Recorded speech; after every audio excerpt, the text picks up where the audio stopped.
Mail call!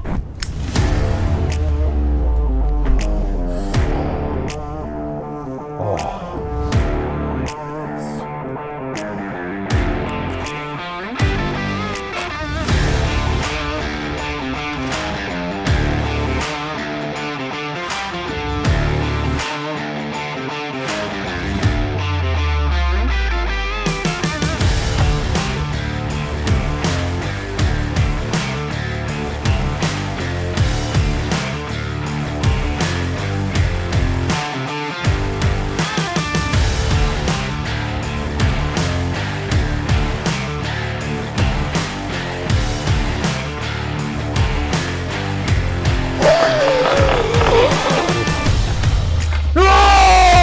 That's the stuff. What's up, guys? This is Jake from TN Tactical coming at you with another video, and today we are looking at another gun review. Today we are featuring the Kel-Tec Sub 2000. Now, this particular Kel-Tec does take Glock 17 9mm mags. For those of you that are familiar with the Sub 2000, the main takeaway from it is that it is a collapsible folding pistol caliber carbine. When folded, it comes in at roughly about 18 inches. Unfolded, it comes in roughly about 30 inches. So this thing is great for backpacking, hiking, bug out bag. It's perfect to kind of keep stowed away because you can fit in so many tight, small places. So starting with just the tip, you get with the Gen 2 a 1.5 by 28 threaded barrel. The barrel itself is about 18 inches long.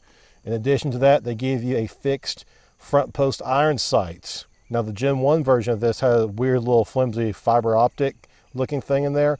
The Gen 2 one's corrected it, and you can actually adjust the windage and elevation as well.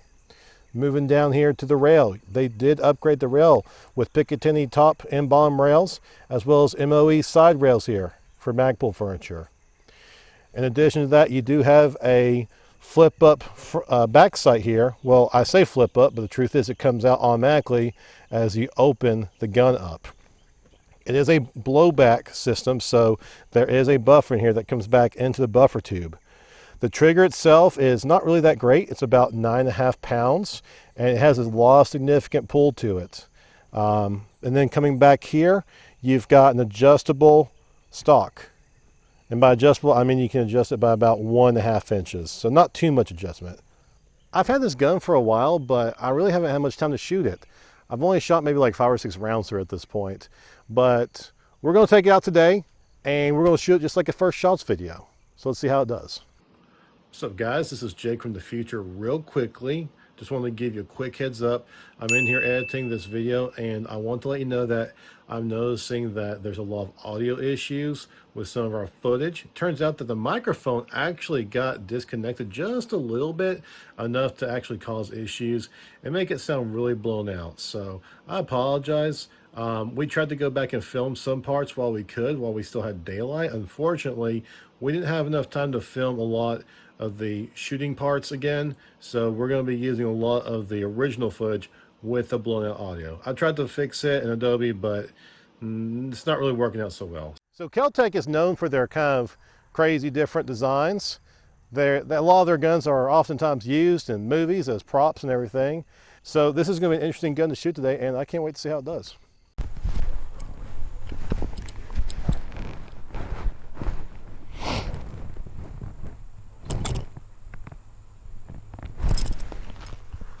First shots.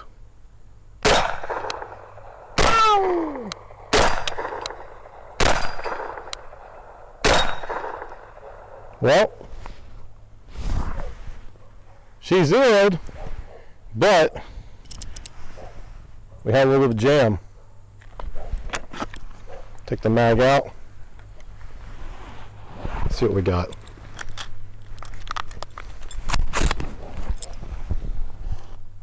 Failure. Whoa, look at this. That's crazy. It popped the primer out, and we have some weird markings here.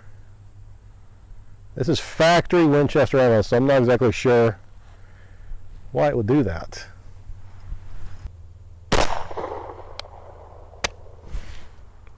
the shit is this?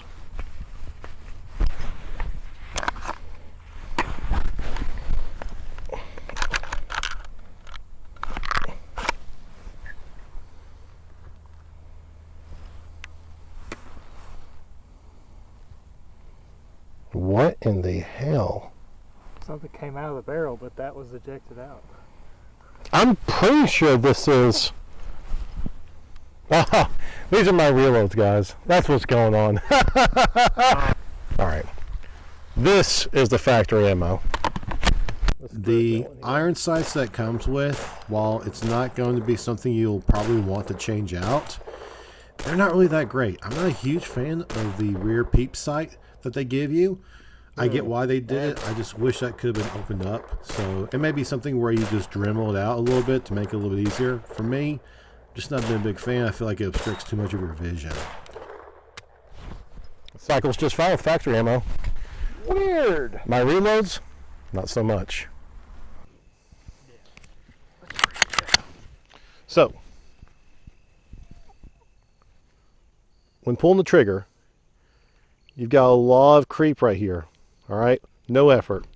Right here, you hit a wall. And it says 9.5 pounds. You get all 9.5 pounds right here on your fingertip. And then it breaks. And then, to reset, make sure I get a good reset here. To reset, check this out. It comes forward, forward, right there is where the trigger actually resets. One more time.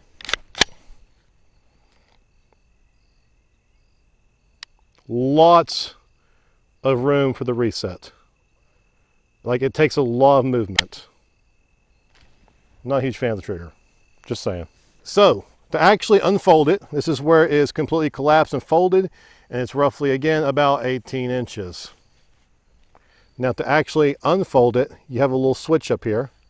You push it up, it releases, comes down, and as you do, that sight comes up, and this clicks into place. And then to bring it back in, this trigger guard is actually a lever itself. So, you just pull up here, like that. You see the gap there? It frees it up. As I'm doing this, you'll notice that the gun, the back iron sight here gets deployed. So, pretty neat. So, I'm not the biggest fan of the trigger, but as far as a bug out gun goes, I think it'll probably suffice. Now, to actually load the mag, again, just so you can see it again here, you've got one there ready to go. You just slap it. It's ready to go. All right, got your ears on? We don't need ears. Okay. Ooh.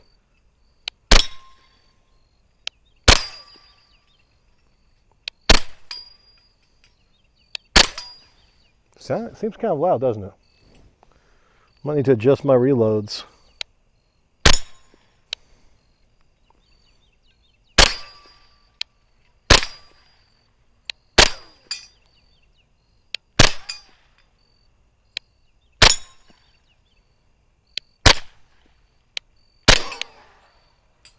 God dang.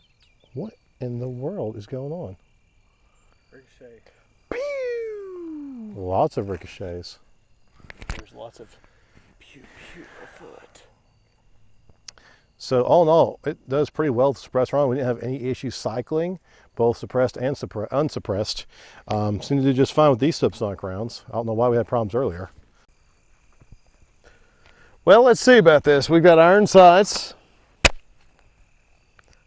You say there's one in? Yeah. All right then. Safety's on. Oh! So where your thumb is there. So to operate the safety. To get rid of the safety, you just push right here, and you'll see the red ring of death, as they call it in the Xbox community.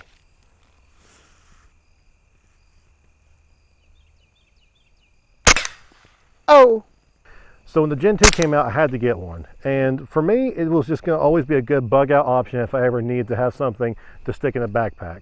I bought it at the time for about $470 roughly. Nowadays, you might be lucky if you find it for less than $600. So unfortunately, it's October 2021 now, and times have changed quite a bit. It is a law of polymer plastic. I mean, there are some metal parts where you have to have them, but it feels like a law of plastic. The MOE handguard, the pistol grip, the only thing that I think is metal is the actual buffer tube, the barrel, and I think just where the trigger housing is. This firearm is both packable, it goes pew-pew, it's pretty light, all told. What's the weight on this guy? It's about 4.5 pounds. 4.5 pounds is a correct trade-off. If you're a backpacker, you could hang this at the ready. You could have it ready to go at any time. Chambered in 9mm. This little guy right here, I'll tell you, I kind of want one. I go hiking quite a bit. Even with a suppressor, which you wouldn't need because bears don't care. It's good stuff. It's very accurate. It's easy to hold. It is quite the good boy. Another major criticism that I actually have about the Sub 2000 is just the general design that they have of the safety. When you pull the trigger, it pulls all the way back as if it is ready to go. So that always throws me off, because with the way the Sub 2000 itself is designed, you can always pull the trigger completely, whether it's got one in the chamber or not, whether it's safe or not. You can always pull the trigger all the way back. Because of that, I found myself multiple times having pulled the trigger and think automatically, when I didn't hear a boom, I must have not put one in the chamber. Let me rack the thing again. Oh, there goes my round that was in there. And then I realized it was on safe, not empty. So all in all, the KelTec Sub 2000 Gen 2, pretty fun gun to shoot. I definitely think it's fun to take to the range. Will they ever use it in competition? Probably not. The trigger definitely leaves a lot to desire, but the fact that I can take Glock mags is a huge plus. So KelTec really thought things out through that. Would I recommend this gun? Absolutely, 100%. It is actually probably one of the more fun PCCs you can shoot. I mean, some people will argue that the whole collapsible folding stock is kind of a gimmick. The fact that you can put this in something like a backpack and no one will have any clue that's even in there is phenomenal. So highly recommend it. It would make for a great personal defense weapon if you're out somewhere in the woods, hiking, bug out, anything like that. For what it is a pretty solid firearm to have. It's definitely reliable. Early on, we had a couple of issues with some of my reloads with subsonic, but other than that, when it came to the factory ammo, and later on with the subsonic rounds we made, there wasn't really much issue. How many stuffed crusts out of 10 do you give it? 8.5.